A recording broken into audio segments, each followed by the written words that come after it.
I bumped into George R.R. Martin this week finally and was able to give him a little piece of my mind regarding his Scottish characters and the stereotypes he used. At least I think that's what I opened with. I was drinking wine at the time, and just because I felt disrespected before I approached him, I went straight in his shopping bag and just stole his eggs just for the sake of it. He actually got so scared, he tried to build a wall around me, but, you know, that wasn't keeping me out. I walked in the shadow of death, left the fear. This is a journey through the halls of hell. Yes people, what is good? I am BA, back once again with another reaction in the Game of Thrones series. This is episode 8 of season 2 and it is called The Prince of Winterfell. Last episode. Everything is building up to the big battle now, all the pieces are in place. Stannis, the Red Lady, they're preparing to mount their defence at King's Landing with wildfire, so we know what both sides are bringing to the table for this battle really, and I think this episode is the final build-up episode and then the battle's episode 9 maybe, if my memory serves me correctly. And the other big storylines, Daenerys has had her dragon stolen and Theon successfully captured Winterfell. Bran and the Bran gang escaped and Theon had to kill 2 random farm boys to act like he'd captured Bran and Rickon just to show a display of power, and that's basically where we left last episode. So yeah, I'm really looking forward to getting into this week's. This is episode 8 of season 2, The Prince of Winterfell. Let's check it out and see what it's saying to it.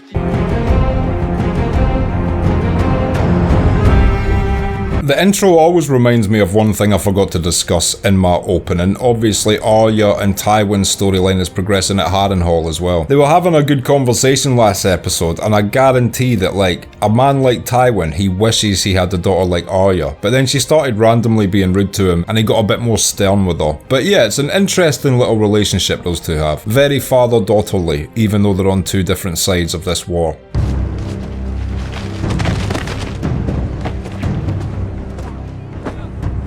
I'm an animal person, the death of those ravens is hitting me harder than the farm boys.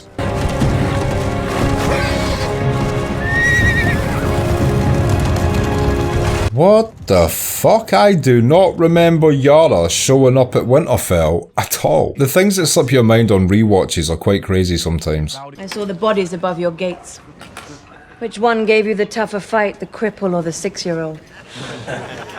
Don't be showing up to my castle breaking my balls while eating a turkey leg, you bitch. They made me a promise. Your little boy prisoners made you a promise and you got mad when they broke it. Are you the dumbest cunt alive? It shows that not all Ironborn would take that ruthless a stance, and it was just the idiots that he was sent on a boat with egging him on to do the most drastic shit possible. And now that you've decorated your walls with the bodies of the Stark boys, every man in the North wants to see you hanged. So true. He's actually written like a very low IQ character, Theon, because how in the hell did he ever expect to hold Winterfell when, even if the Stark army isn't there, all the other northern houses are loyal to the Starks, so if they're there while he's away, they will just go and take the castle back for him. How did he ever expect to hold it with 20 men? It just seems really naive and idiotic, doesn't it? He's just such an impressionable guy. Come home with me, don't die here alone. I don't intend to die. She's always looked out for him. You know, I completely forget she showed up in season 2 and did this. This is her once again just cutting through the bullshit and being like, look man, if you don't leave right now, these people are gonna come for you and there's no way we can defend this. You looked up at me and you stopped screaming. You smiled at me. Don't die so far from the sea. And it shows that a lot of the way Yara carries herself is the bravado necessary to control Ironborn. As I was talking about a few episodes ago, there's just a certain way you have to carry yourself to earn those guys' respect, but she dropped that act there with Theon, even though she had that act going when she was with him earlier in front of her men. In that scene, she demasked herself and was just like, look man, fucking leave now or we die. Got him! But he's a bastard of Winterfell, Ned Stark's son. Mance will want him. Ygritte is such a good character. While conflicted, she's just later on scorned by a lost love, isn't she? But in these early scenes, she is really going to bat to keep Jon Snow alive. When you didn't come back, we weren't looking for you. We found your tracks fast enough. But they found us before we found you.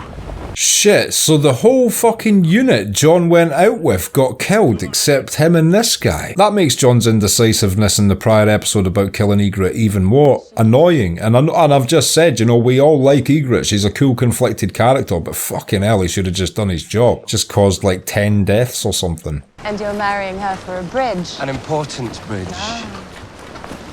It is an important bridge, you have to give it to the twins. They managed to build their castle in a spot that would guarantee them a certain amount of political power. Obviously Walder Frey wasn't smart enough to make that decision, but someone in his family lineage was. Some other twat, no doubt. He once told me that being a lord is like being a father, except you have thousands of children, and you worry about all of them. There's a very specific thing that this actress does, which gives her endearing attractiveness. It's like a really natural thing that is very attractive, at least to me, right? And it's like, she clearly likes Robb, so when she's speaking, she looks down with just a little smirk on her face, like she's in on a joke that nobody else gets. Do you know what I'm saying? It's a very specific thing, but you'll see her do that with so much line delivery, and it's very attractive and also endearing. I don't know if anybody else gets in any way what I'm talking about, or that is just me, but yeah, I know what she's doing, and the shit's working. Because I believe in justice.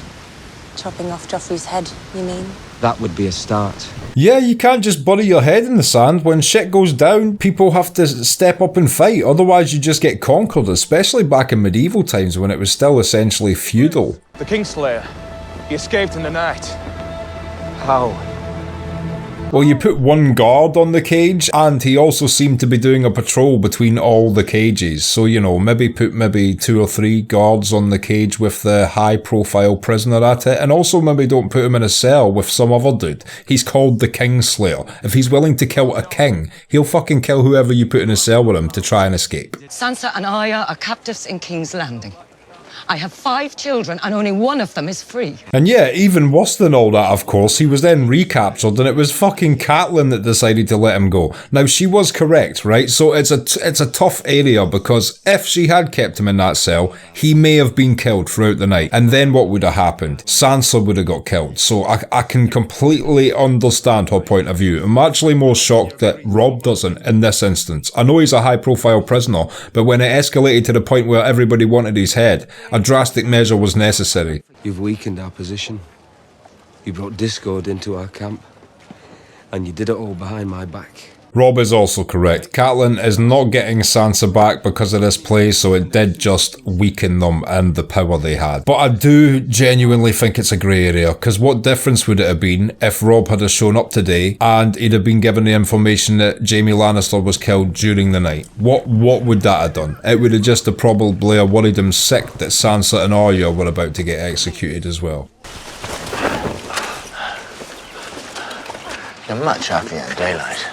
And I think we can all agree this blossoms into one of our favourite duos in the show. You know, for me, my favourite, my number one is the Hound and Arya. But Jaime and Brienne is another great example of a great duo in this show. What I like about it is, okay, there's no making Brienne a better person, because Brienne is the greatest. But she makes Jaime a better person. She improves him as a human being. And even though he doesn't make her a better person, he gets to go more into detail for his reasons for some of his actions, making him seem less bad than we initially thought. So both of the things going on in this relationship change our perception of Jaime into more of a positive one. You will not provoke me to anger. I already have. Look at you.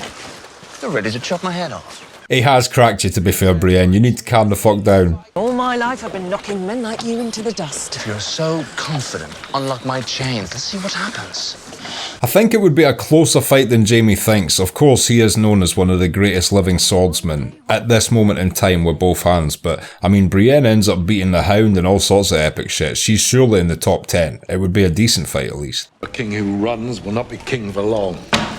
He's a Lannister. He'll stand and fight. I can understand that mindset. I also understand when it's wise to pick your battles. I guess Tywin has the information about the wildfire and shit though, so he thinks it's going to be a pretty solid defense. But there's no shame in a king regrouping, in my opinion. I don't think you always have to stand and die. Like, you know, when the Mongols first invaded Tsushima Island, there was only, like, I think 87 samurai or 70-something or 90-something samurai on the entire island. Those samurai all stood on the beach and got fucking annihilated. expected, and while you have to respect it, it was an inevitable outcome of defeat, and I just feel like mathematically, if there's any way you can skew an inevitable outcome of defeat, even if momentary retreat is the only option available to you, take it, because then you can regroup and come back and do some real damage when they aren't expecting it. You know, if those samurai had to just hid on Tsushima Island until the second night when the Mongols all got some sleep and then fucking sprang on their camp with a full volley of flaming arrows and shit, they might have, you know, done more damage than they did just standing on the beach like a bunch of targets. He's better at his work.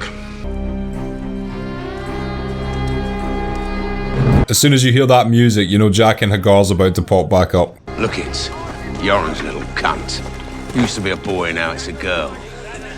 No, it was always a girl. You just used to be a fucking idiot, and now you're a bit less of a fucking idiot. You used to make it right.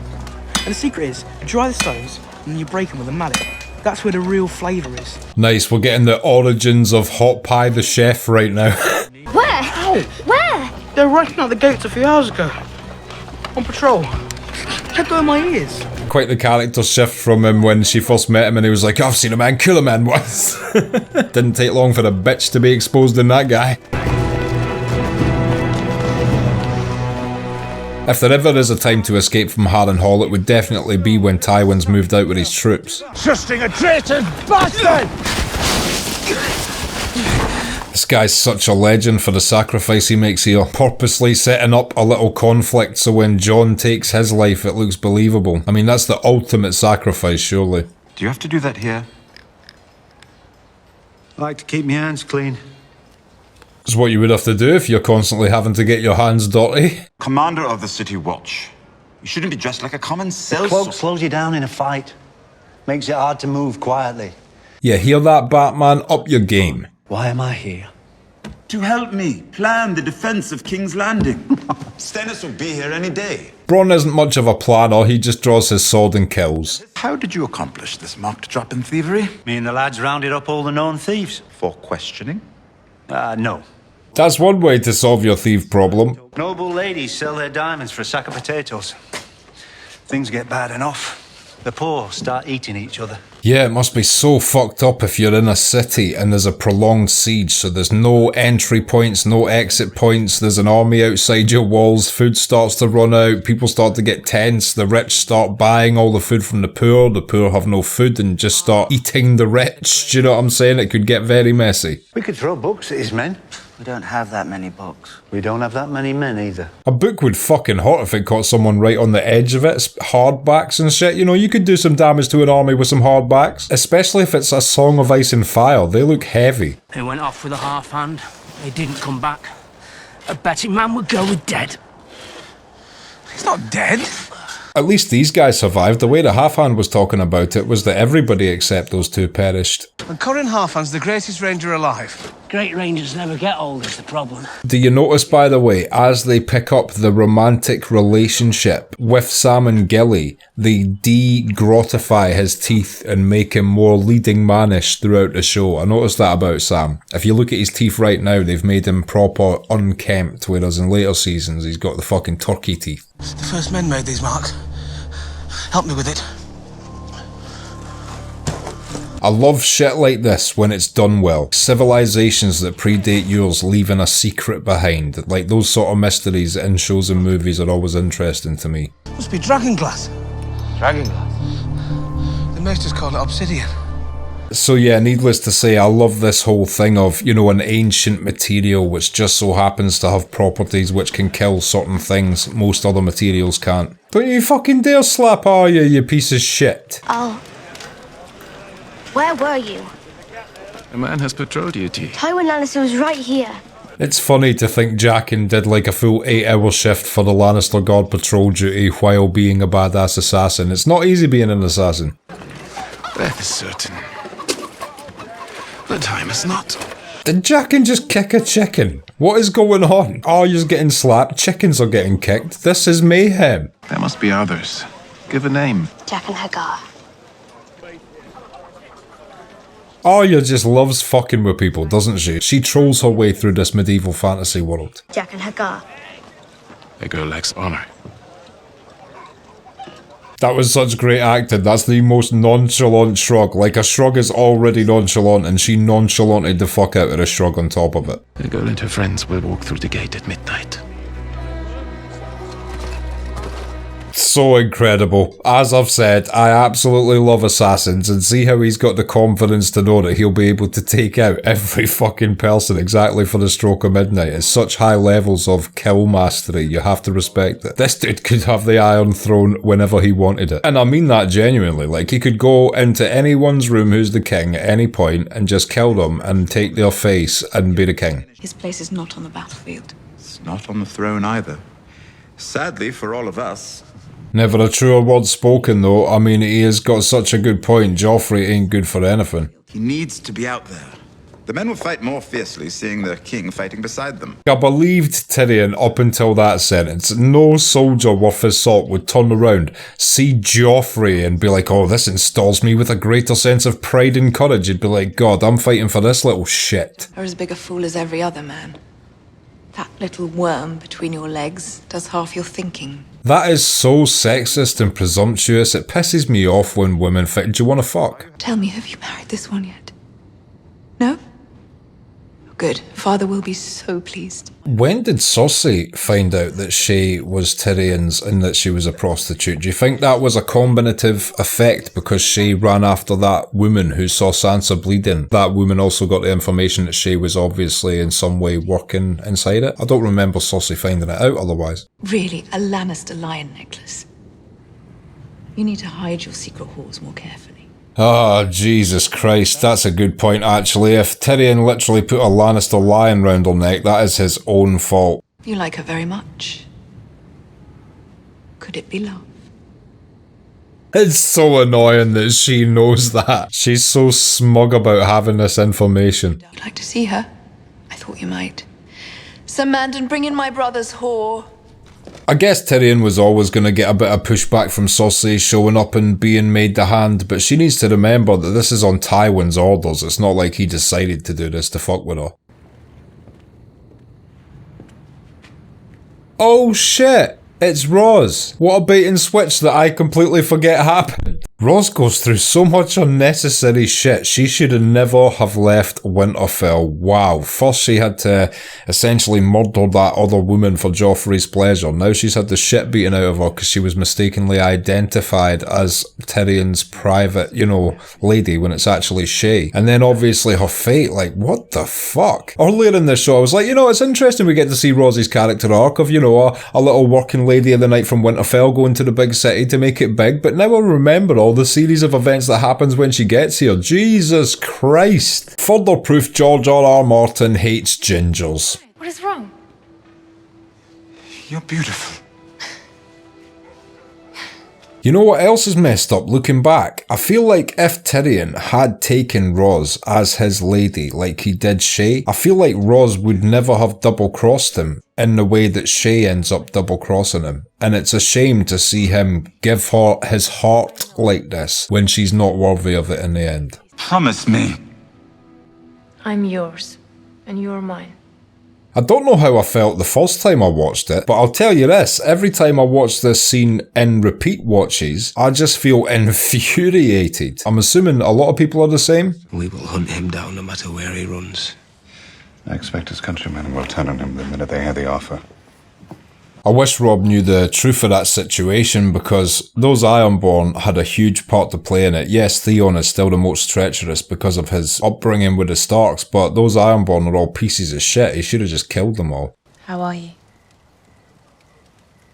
How am I? Let's see if she does the look down smile in this scene. I'm fighting a war and I don't know if I should march south or north. I'm sorry. It was a stupid question. Oh, she did it! Even in a deep scene, she does it. She can't help herself. Endearing motherfucker that she is. What kind do you want to be? I don't know. The good kind? Look, we know now. You guys will never unsee it now. It's what she does. It fucking works like a charm. I want to marry this woman, even though I've promised myself to a bridge man. I'd like to hear you play the harp. No, you would not. And they do have a very good natural chemistry, these two. I think they were probably attracted to one another in real life. Otherwise, they're really great at acting, like they just have that natural chemistry. It really works between these two characters. I started screaming his name, and then I saw him floating face down. Well, this isn't endearing whatsoever. My friend helped me, I think. I don't even remember. He was so little. It's interesting though, because it shows the psychology behind probably why she wanted to become a nurse, so she could help people in urgent medical situations. He had a fish tattoo on his face. In Volantis, the slaves have tattoos, so you know what they are without having to talk to them. Makes life easier, actually. Obviously, it ruins everybody's faces, but it simplifies society. Until my brother spat out half of the roid. Hey, happy ending to the drowning story. Thank you, Game of Thrones, for not ruining my night. You told me of your problems and I blathered on. I don't want to marry the Frey girl. Yeah, he instantly fell in love with her after hearing that story. You can't endearingly smile down at the ground for 3 days, then tell him such a sad story about your brother almost drowning and not have him get down on one knee. Or both, you know, depending on what mood you're in.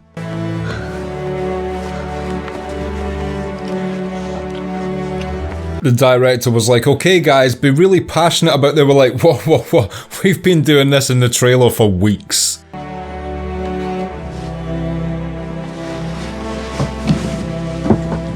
Well, I'd like to thank whoever directed this episode for that camera shot. Specifically, that one camera shot. Would like to thank the cinematographer, would like to thank the director of photography, would like to thank the storyboard animator, and would like to thank the post-color correction guys and the editor for that one singular camera shot. Golden Globes all round. Stay here if you're afraid.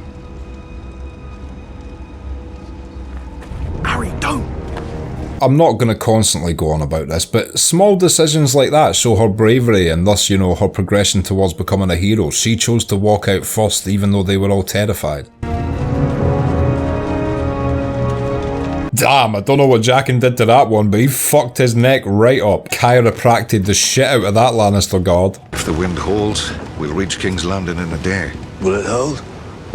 We can't make promises for the wind, your grace. I have to say, right, it's kinda like the Red Lady Smoke Demon Baby thing. I understand, I looked into it, so in that situation she needed King's blood, so she couldn't like make an army of them. It still doesn't explain why other witches don't use other people who claim to be king to assassinate people all the time with that method, but still, I feel like it's a very powerful component to never be re-explored why it's not used again. And I feel similarly with Wildfire. Why is it only King's Landing are aware of this, and why are only their alchemists working on developing it when it's such a useful war weapon? You would think that all armies incorporated it, you know, as one of their tools. I don't think it's a hidden secret. It might be hard to manufacture, but you would assume other areas of the world know about Wildfire. So why the fuck did King's Landing only ever use it? And then, you know, again, Cersei later on, but that's with the remaining pots that were under the city. So yeah, why is it never used by any other army? Is there a reason for that in the books? Or just again, he's created quite a powerful component where there's not a real deeper explanation as to why it's not used way more frequently. If my Uncle Stannis lands on the shores of King's Landing, I'll ride out to greet him.